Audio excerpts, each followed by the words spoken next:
কালি social মিডিয়াত আপোনাক support কৰিছে মানে আজিতো এইবিলাক চব গ'ল মানুহে বুজি পালে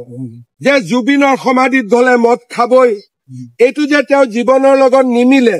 মানুহে গম পাই গ'ল জুবিনক ন্যায় যে অকল বিজেপিয়ে দিব পাৰে তাকো গম পাই গ'ল কালিতো অখিল গগৈ ক'ত আছে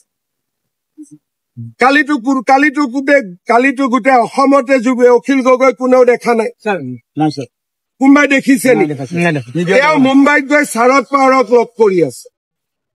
অখিল গগৈ কিন্তু মইতো লণ্ডনৰ পৰা হলেও জুবিনৰ জন্মদিনত আহিছো কষ্ট কৰি হলেও বিজেপিৰ মেম্বাৰ সকলে ব্লাড দিছে আজি এইবোৰ ক'ত গ'ল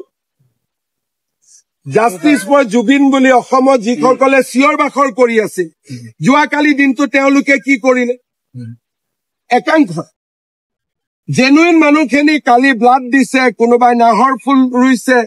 কোনোবাই বেলেগ বেলেগ কাম কৰিছে কিন্তু যিবিলাকে অসমখন নেপাল বনাবৰ কাৰণে জুবিন অনুৰাগী হৈছিল সেইবোৰতো নোহোৱা হৈ গ'ল কাৰণ ইহঁতে গম পালে যে মই থাকালৈকে নেপাল নহব বুলি এইবিলাকতো ষড়যন্ত্ৰ আছিলে আৰু 10 তাৰিখৰ পিছতো আৰু মুখৰ মাত বন্ধ হৈ যাব আমি যেনেকে তদন্ত কৰিছো কাকো ৰেহাই দিয়া নাই 10 তাৰিখৰ আগতে মইতো 8 বুলি ভাবি আছো